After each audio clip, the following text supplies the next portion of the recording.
Hello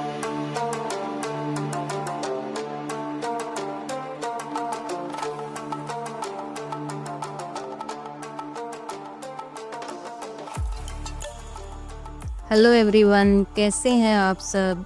आशा है आपकी new session की पढ़ाई स्टार्ट हो चुकी होगी और आप काफ़ी एक्साइटमेंट और एनर्जी के साथ अपना सिलेबस स्टार्ट कर चुके होंगे सभी। आज हम lesson 2 a long walk to freedom Nelson Mandela इस चैप्टर को की पॉइंट्स के थ्रू समझने की कोशिश करेंगे। और ऐसे ही एक चैप्टर यानी फर्स्ट चैप्टर का भी वीडियो बनाया जा चुका है, उसका लिंक डिस्क्रिप्शन बॉक्स में दे दिया जाएगा। अगर आपने लेसन 1 को नहीं देखा है तो आप लिंक के थ्रू उस चैप्टर की समरी विद की पॉइंट्स देख सकते हैं। चलिए देखिए लेसन 2 को हम करते हैं, a long walk to freedom Nelson Mandela. Overview of the chapter. The chapter is an extract from Nelson Mandela's autobiography Long Walk to Freedom. ये जो चैप्टर है ये जो साउथ अफ्रीका के first non racial president Nelson Mandela थे उनकी autobiography से लिया गया है। South Africans were treated like slaves bye their white rulers. अपनी ऑटोबायोग्राफी में वो बताते हैं कि भी उस टाइम पर साउथ अफ्रीका में कैसा रूल था। जो वाइट पीपल थे वही अपनी गवर्नमेंट चलाते थे और जो ब्लैक पीपल थे उनके लिए उन्होंने कोई स्पेशल रूल नहीं बनाए थे। जो उनका कॉन्स्टिट्यूशन था सभी रूल्स उसमें वाइट पीपल के फेवर में थे। तो नेल्सन मंडेला बताते हैं कि भी किस तरीके से वो वहाँ पर डिस्क्रिमिनेशन होता था उन लोगों के साथ और कैसे उन्होंने स्ट्रगल किया अपनी फ्रीडम को अचीव करने के लिए। Their freedoms were curtailed by unjust laws passed by them. जो वाइट पीपल थे उन्होंने सभी अपने फ़ायदे को देखते हुए रूल्स बनाए थे और जो ब्लैक पीपल थे उनके साथ कभी मतलब न्याय नहीं होता था। After decades of struggles and sacrifice, South Africans were eventually liberated from 3 centuries of colonial rule. सभी लोगों ने यानी स्पेशली ब्लैक पीपल ने काफ़ी स्ट्रगल किया, सेक्रीफाइस किया और उसके बाद उनको कॉलोनियल रूल से छुटकारा मिला, यानी लगभग 3 सेंचुरीज आफ्टर उनको अपने स्ट्रगल का फ्रूट मिला। Nelson Mandela was elected the president of the first democratically elected non-racial government. और जैसे ही नॉन गवर्नमेंट यानी नॉन रेशियल गवर्नमेंट एस्टेब्लिश हुई तो जो साउथ अफ्रीका के प्रेसिडेंट नेल्सन मंडेला को बनाया गया। The chapter briefly describes the inaugural ceremony and his inaugural address as the president of South Africa.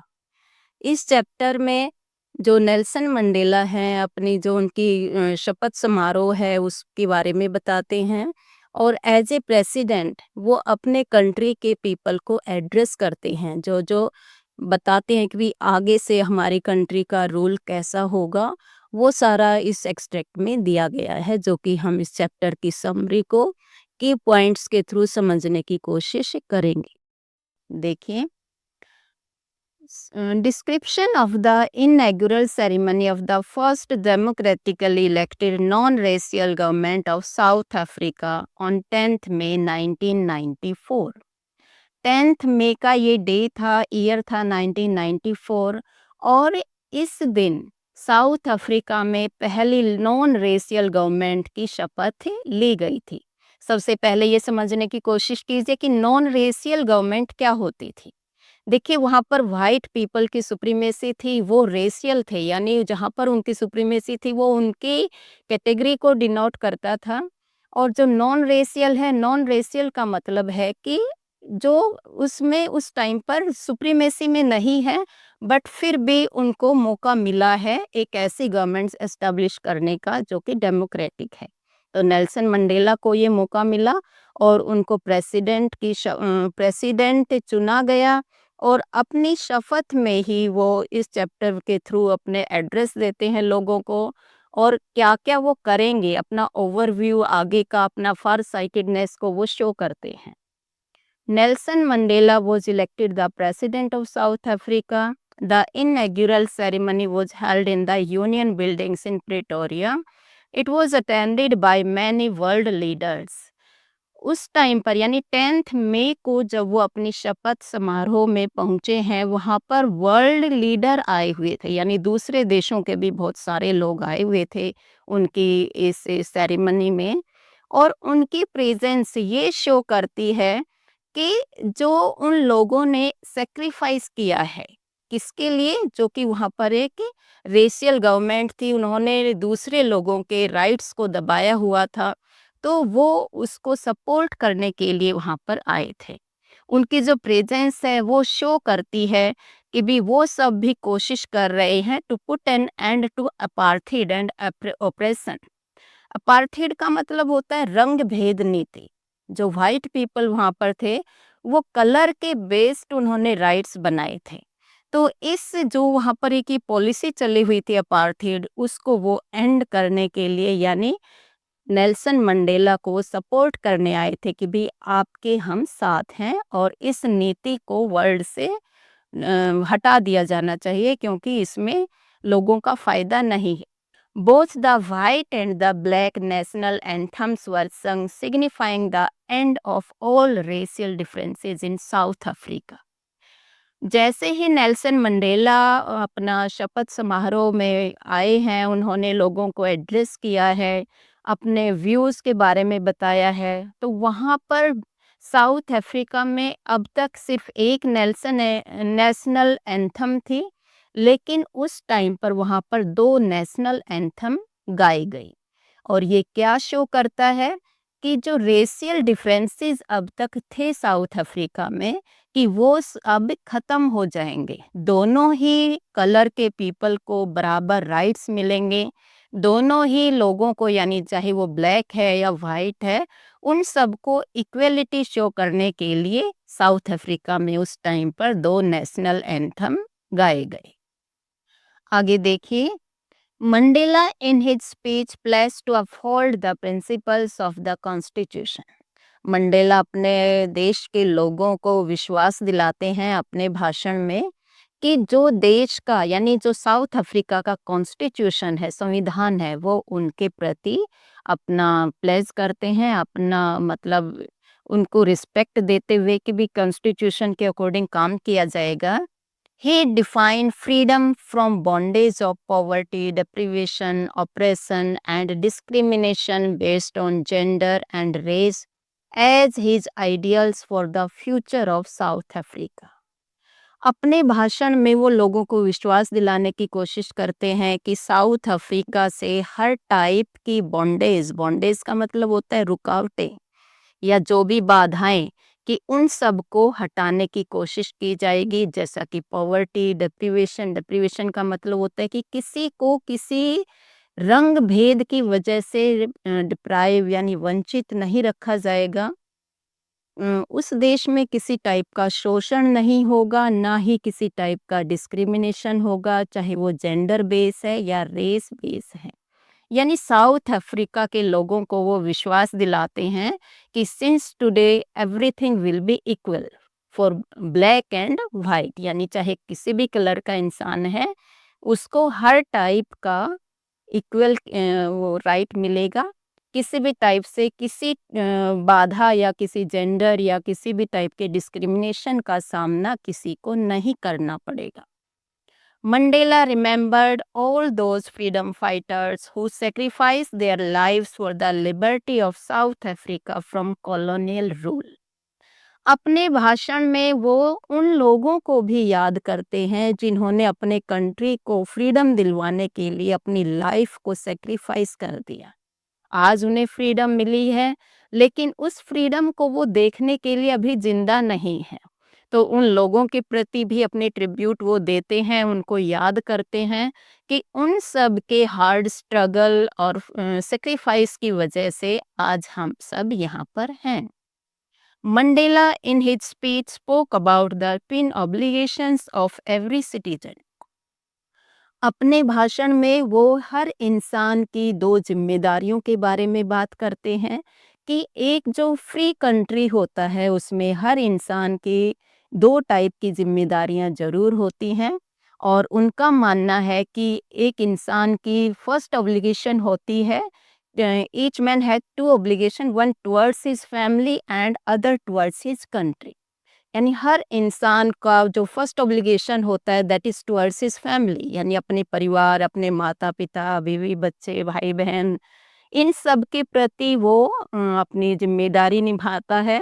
और जो सेकंड ऑब्लिगेशन है वो हर इंसान की अपने कंट्री के प्रति होनी चाहिए कि अपने कंट्री को अपलिफ्ट करने में अपना योगदान वो दे। A balance between that two is needed.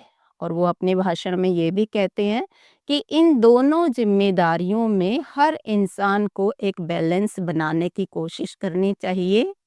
In South Africa, blacks were not allowed to perform their obligations by the white racist government. लेकिन वो इस बात को भी बताते हैं कि अब तक साउथ अफ्रीका में इंसान यानी जो ब्लैक जाति से संबंधित था कि वो अपने इन दोनों जिम्मेदारियों को निभाने में सक्षम नहीं था। उसके ऊपर वाइट पीपल के ऐसे मतलब कानून बनाए गए थे कि वो इंसान चाहकर भी अपनी इन दोनों जिम्मेदारियों को नहीं निभा सकता था। आगे देखिए, ही सेड दैट करेज, यहाँ पर वो करेज की परिभाषा देते हैं।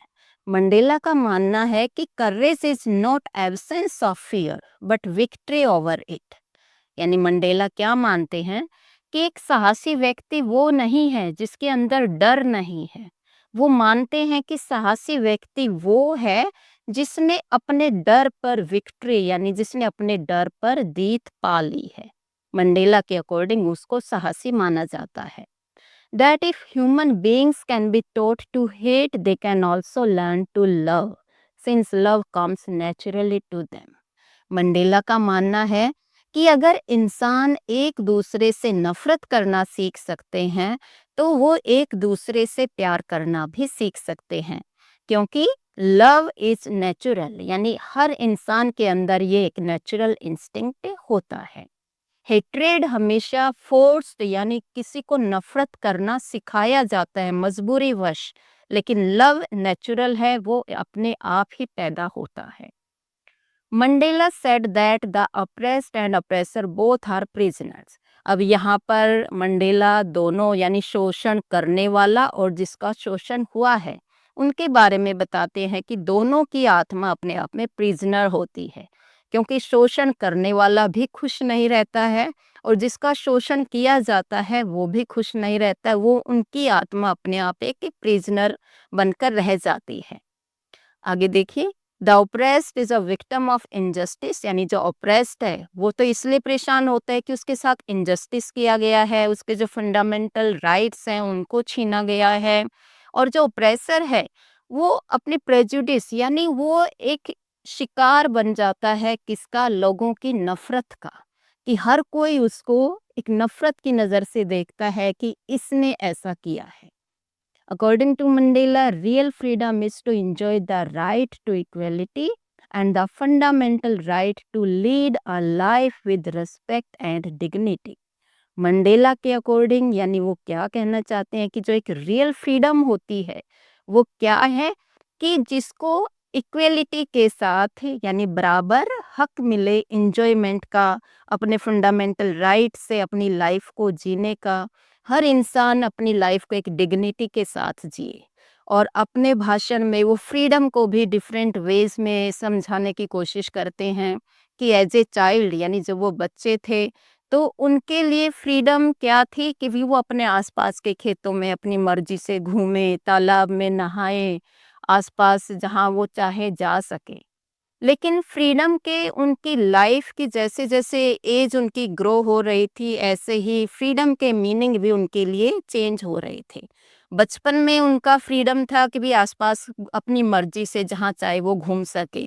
जैसे वो थोड़ा युवा यानी उसमें आए हैं तो उनके लिए फ्रीडम अलग मायने रखने लग गए। उनको लगा कि जो मतलब अपनी मर्जी से वो पढ़ाई कर सके, जहाँ जो काम वो करना चाहे वो कर सके। लेकिन यहाँ पर उन्होंने पाया कि भी उनकी फ्रीडम को कर्टेल किया गया है, वो चाहते हैं जो वो नहीं कर सकते हैं। और जब वो एडल्ट हो गए तब उनके लिए फ्रीडम का कुछ और मीनिंग हुआ। और यहीं से उनके अंदर एक चिंगारी उठी कि भाई बराबर का हक सबको मिलना चाहिए और यहीं से उनके अंदर अपने जाति के फ्रीडम के लिए एक मतलब क्या कहते हैं कि भी इंस्टिंक्ट पैदा हुई और उन्होंने हार्ड वर्क किया, स्ट्रगल किया, सेक्रीफाइसेस किए और जिसकी वजह से आज उनको फ्रीडम मिली। चलिए आगे देखते हैं। अब मंडेला का व्यू यानी अपने कंट्री के लोगों के प्रति उनकी जो दार्शनिकता है या वो क्या चाहते हैं कि भी अपने कंट्री में कैसी वो सरकार बनाएंगे, लोगों को कैसे रखेंगे, वो देखिए। He believed that the right to lead a life of respect and dignity was one's fundamental right. ये तो उनका विश्वास था कि हर इंसान अपने कंट्री में अपने राइट्स, अपनी डिग्निटी के साथ अपनी लाइफ को स्पेंड करे। तो वो लोगों को प्रॉमिस करते हैं, अपने भाषण में क्या कहते हैं? He promise to protect the rights of both the white and black people and to liberate his fellow man from poverty, discrimination and oppression of any kind. He promised to protect the rights of both the white and black people and to liberate his fellow men from poverty, discrimination and oppression of any kind. अपने country के लोगों को promise करते हैं कि भी अपने as a ruler वो अपने कंट्री के हर इंसान के राइट को प्रोटेक्ट करेंगे, चाहे वो ब्लैक पीपल है या वाइट पीपल है। लोगों को हर टाइप की आज़ादी मिलेगी और उनको गरीबी से मुक्त करने की कोशिश की जाएगी। किसी भी टाइप का कोई डिस्क्रिमिनेशन और ऑपरेशन आज के बाद साउथ अफ्रीका की धरती पर देखने को नहीं मिलेगा। यानी अपने लोगों को वो विश्वास दिलाने की कोशिश करते हैं कि उनके हर टाइप के राइट को प्रोटेक्ट किया जाएगा और एक डिग्निटी के साथ जीने के लिए उनको लाइफ दी जाएगी। होपफुली आपको इस चैप्टर की समरी थ्रू की पॉइंट से समझ आई होगी। ऐसे ही अपकमिंग चैप्टर्स की भी वीडियो बनाऊंगी, सो स्टे कनेक्टेड।